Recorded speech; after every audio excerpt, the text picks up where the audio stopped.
Hello, thanks for joining Your Body Advocate podcast. I'm Ruth Cummings, your host, and today we're going to talk about protecting your home energetically, protecting your workspace, and also sending protection to people who are not with you at the moment. Let's take a deep breath to relax. Ready?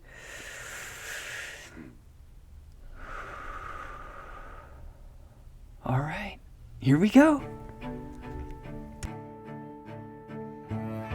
You're listening to Your Body Advocate, telling your body's side of the story. The podcast dedicated to supporting and improving your body-mind connection so you can live a pain-free, passion-filled life, dissolving one body tension at a time. Discover the healing properties of your own body language, and together let's explore ways to support and improve essential self-talk. Now, here's your host, Master of Encouragement and Body-Mind Life Coach, Ruth Cummings. Hello. Thanks for joining my podcast, Your Body Advocate today. Today we want to advocate for our body by protecting our spaces, our home, our workspace, and then sending that same type of protection to people that aren't with us today. So the first is, how do we protect our home? I just sent out a newsletter and had a quick video on how I do this, but I wanted to do a podcast on this also and kind of walk you through what I do. So you need a few things to get started. I use a tray, and we're going to put everything on the tray, and you just need to keep the tray near you because you have a lot of things to organize. It's about the size of a medium pizza, I would say. It's about how big my tray is. It's round, but you don't have to use a round tray. This was a gift from my friend, Barbara, and I really like it mostly because it's a gift. So gifts are always helpful, especially in the realm of protecting your space with good energy. So I start with a sage or smudge stick. So I live in New Mexico, so these things are very easy to get. If you can't get one, you can always email me, and I'm going to try to find a link to the best ones I can find. Like, I was just in Madrid, New Mexico this weekend with my cousin, and I found some beautiful smudge sticks. They're just amazing, so yummy. And those aren't readily available, I believe, in the rest of the world. So if you need one, just let me know and I can hook you up. So I use a sage stick. I usually use white sage, some other type of sage. Usually these also are gifts to me. So I'll use whatever sage stick was given. Each one has a different way of protecting or type of energy that it brings to your space. But if you don't know, just get sage. Cedar works. I like white sage. So I think you can trust the sage sticks are made that will do the trick. So a sage or a smudge stick. You also need some charcoal discs. So you can get these. I will also put a link down below, but you could get these at Whole Foods, at a Vitamin Cottage, at a natural grocer. You can get them online as well. I have a lighter on my tray. And then I also have a small ceramic bowl. This bowl needs to be big enough where it can hold one of the charcoals, and it's thick enough where it won't burn your fingers when the charcoal gets too hot. So the charcoal will burn white, and you don't want it to be thin enough where it will hurt your fingers to grab. Because sometimes if the tray is too big and you're walking around getting the smoke from the charcoal and the aromatherapy and the sage stick, you want to take that bowl and walk around with it off the tray. And so you want to see, so I also hold a towel with me so I can hold the ceramic bowl on the towel. Does that make sense? So that it doesn't burn my hand. I also have several aromatherapy oils that I put on the charcoal. So the ones I use the most are frankincense and myrrh. That's for cleansing. Clary sage, if it's specifically negative, and I really need to get much better energy and kind of get the negative energy out of there, clary sage is really good. I like to use bergamot, orange, lime, and lemon to create some happiness in spaces, rose to create love, and I'm just going to go over just those. I mean, aromatherapy is amazing, And that's an incredible thing to talk about. And we will have someone very soon to talk about aromatherapy. It's just an amazing thing to talk about. But I'm only going to go through over those. Okay. So I also use granules of frankincense, and I've had these forever. Again, this was a gift, so I'm not sure where they got it, but I just looked this up online, and you can get those. The granules of any type of oil last a really long time. And I really like that for the longer sessions that I need to cleanse my house or cleanse someone else's house, because they last for a long time. You don't have to continue to put drops of frankincense on the charcoal, if that makes sense. So I also have on my tray, I take holy water, and I also have some holy dirt from Chimayo here, the sanctuary of Chimayo in Chimayo, New Mexico, which is also fun to have. And you have to be careful with that because it is dirt, right? It's holy dirt. And so I use it on places where it won't make things really dirty. Like I use it in the porch or outside, or I can use it in plants or in places where dirt will be okay. So holy water and holy dirt are also on my tray. And then you want a notepad. So you work with the notepad first. But these are the things that you need: a notepad and either a pencil or a pen. I use a pencil, but most people use pens. So those are the things that I need and I start with. So once you have everything you need, the next thing you want to do is take your notepad and start writing down words that you want to be represented in each space. So for example, my list changes depending on what's happening in our world with our teens, or with people being home or not being home, and we're feeling sad, or we are missing them, or there's been a fight in the house and we're trying to get some honesty and some safety in the house, or we have a lot of worry for certain things, and so we want different feelings of calm and restfulness, for example.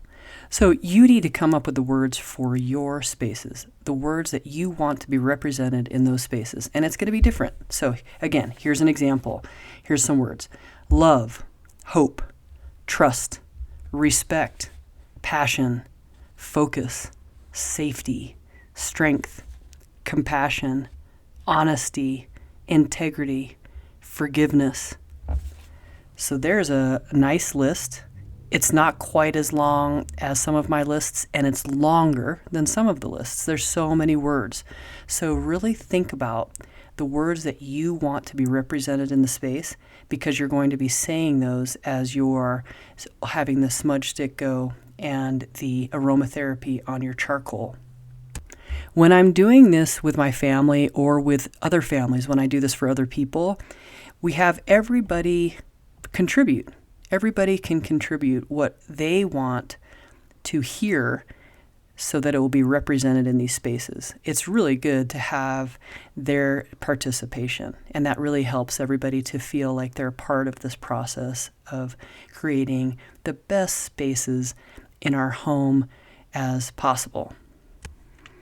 So the next thing you do is you get the charcoal lit and you light the sage or the smudge stick. One thing I didn't mention before is I also have a small bowl of water on my tray, because just in case the smudge stick goes crazy on you or something happens with the charcoal, you can just throw it into the water. You could put your smudge stick, your sage stick into the water and stop if it's too smoky, or if it's about to put off a fire alarm or something like that. Just have maybe like a 3/4 cup little bowl of water with you as well.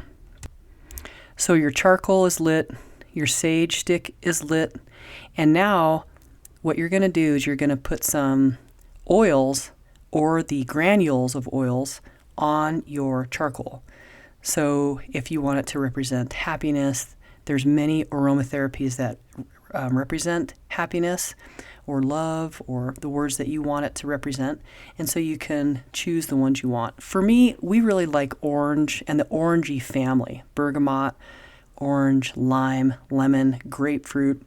Those are the ones we like for happiness, but also it depends on the time of the year. Sometimes it could be mint. Sometimes it could be peppermint, not just mint, but peppermint. Sometimes it could be maybe a wood smell, some type of cedar or sandalwood, something like that. That's also a really grounding smell. So, go through your aromatherapies and say, wow, this is the one that really represents this for us. Let's say you don't have any aromatherapy and you can only find a smudge stick. You can do that. Let's say all you have is a pad of paper and you can't find a smudge stick and you have no aromatherapy. You can still do these things. You can pray in each room and ask it to represent what you want it to represent, and ask anything that's negative to leave, and you can pray this in God's name. So you don't have to have all these special things that I'm talking about. You can still protect your spaces just very simply with a prayer. Now take your ceramic bowl and put it in the towel in one hand and have the smudge stick. It's much better if you have a second person because there's a lot of things to hold. You have the list of things to say, right? You're not going to memorize all those probably. You have the ceramic bowl with the aromatherapy coming out with the smoke, and you also have the smoke from the sage stick. So you have 3 things to hold. Now you could put the sage stick in the bowl with the charcoal and move around like that if you're alone and you don't have 3 hands for you. And then you have one hand is holding all the words that you're reading off for each space. I tend to walk into each corner, and then I do a small circle in the room, and I say the words in every corner and in the center. And sometimes if the room is really small, you just say them once. Sometimes if the room is really big, you need to say them more than that. And it's a great practice in getting more comfortable with how spaces make you feel. So if you feel that the space has calmed down and feels safe and feels loving and all the words on your list, then you can move on to the next space. And there's that time in between where you don't understand what I'm talking about. And I just encourage you to keep trying and just to trust your instincts, to trust your intuition, and to keep trying and keep feeling around you. And it does get easier. Move from room to room in your entire house and do the same simple procedure with the aromatherapy on the charcoal, the smudge stick smoke, your prayer, and your list of words that you've written down. And you do that for each room and just keep going. Be very calm when you're doing that. You can do it with everybody that's there. That's kind of helpful, but you don't have to. And again, it's better to have at least one person with you so you can hold everything. In my house, I then need to open all the windows and the doors and let the smoke clear out because it really bothers my husband. He's allergic to part of those different types of sage sticks. So I have to, again, open all the windows and turn on some fans and just clean it out like that. And so sometimes I don't do it in the middle of the winter or in the middle of the summer.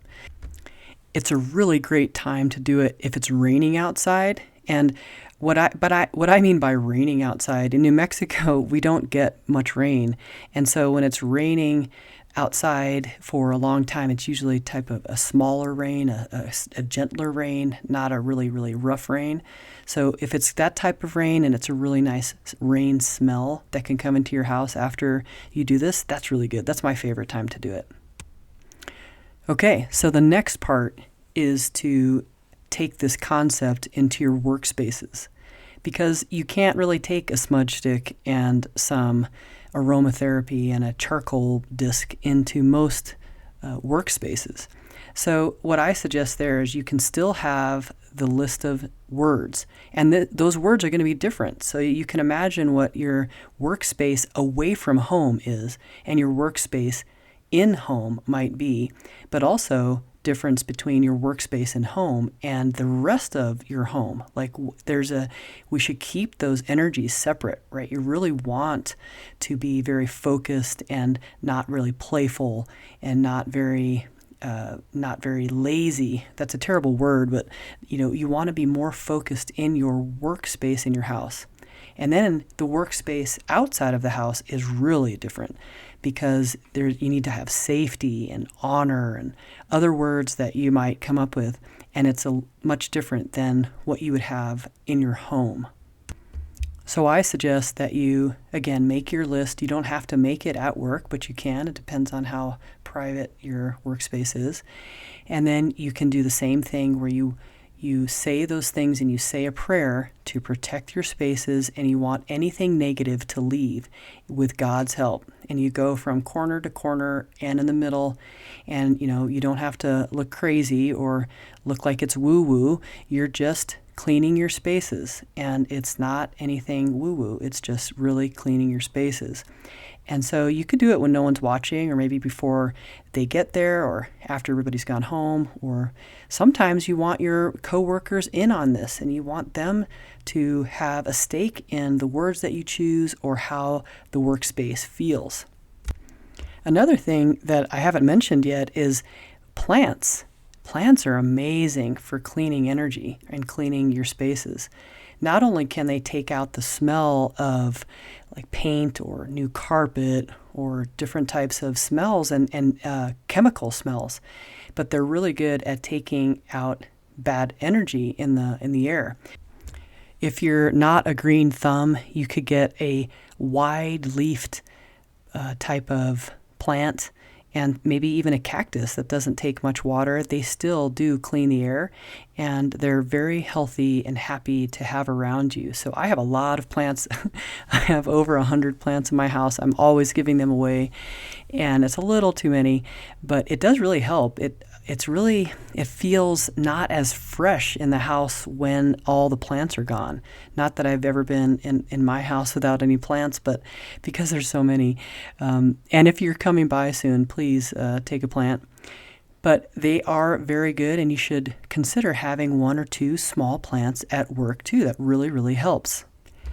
You could also use a diffuser for aromatherapy oils. There's many styles of diffusers. There's ones that it looks like a nightlight, and you can put it in a little plug, but you don't have to plug them in. You can, actually the best ones I've seen you do plug in, but there are kinds that you don't have to plug in. You could also have an aromatherapy candle, but a lot of places don't allow flames, right, at work. So the ones that you can put into a plug, there's different ones that actually use steam to come out with the oil in the steam. So there's many styles of diffusers, and there's teensy ones and really big ones. So find one that's appropriate for your work, and that can really help you be happy and focused and calm in your work area. Just like I talked about in episode 8 about protecting your own space, just like you. So, and how that circle of protection then goes out to the second, like your family and your friends and your pets, and it goes out to your house, then it goes out to and that includes your car, then it goes out to your neighborhood and then to your city, and you continue to, see that protective layer get bigger and bigger and bigger. The same thing happens for your workspace. So you go into your workspace and you see yourself protected and incredibly focused and doing the best you can do and being so creative and so very effective and efficient in your job. And then you see that you're not distracted by anything. So your protective mechanism might be about distractions, right? You don't want distractions to stop this incredible energy of creativity. And it's not really so much negative energy than it is distractions. And then you see that, come out to your coworkers and then go out to the end of the room and then go out to the end of the building and like that. And it completely protects you from distraction or any type of negative energy or feeling really drained at work. You want those to be going away and to be protected from those, and instead to stay this really energetic, happy, playful, protective, and productive person at work. You can also protect your coworkers without your coworkers even knowing. And how you do that is by visualization. So you would say a prayer, and you would say the prayer that would protect them, and then you see it in your mind. You see that they are protected by a layer of energy and protection from God, that they also aren't hearing anything that's negative coming at them, and they're staying on task and not being distracted by the many, many things that come at us in our world right now, and that they can get their job done and do the best that they can be. In that same light, this is how we send protection and prayers to those that aren't with us right now. Let's say that someone's in the hospital and you can't go in because maybe you have COVID, or you just can't go to the hospital, and so you can't be next to them. So what do? I get this question quite a bit, and so I want to walk you through it. So what you do is you stand up and you ground yourself, both feet on the ground. It's good to be outside if you can, because the fresh air really helps you open up, get your thoughts flowing. And so try to face your body towards wherever your person is. If it's to the east, then face to the east. If it's to the west, face to the west, etc. So face your shoulders and your hips towards them. And then if you know an archer stance, it's kind of your foot, one foot in front and one foot in back, like you're about to throw a ball, but you have both of your feet flat. So your feet aren't too wide, but they're a little bit wide. It's like you're about to take a big pot of water and throw it forward, but you need that back leg to give you some leverage. So in that space, you want to try to grab with your thoughts, and I do it with my hands, like doing Qigong or doing Tai Chi, where you can feel the energy outside of your body and you grab it from the ground and from around you into a ball, come right to the front of your heart. And then you say and visualize the prayer like that you want to protect them or send them healing or send them love, send them safety, send them whatever's coming up that they need. And like encouragement, like if they're maybe locked down for some reason for addiction or other issues, so you want to send them encouragement. So you have this ball of energy, and you put the Holy Spirit in there, and you ask for help to do that, and you ask God to send this love and this whole ball of energy to them.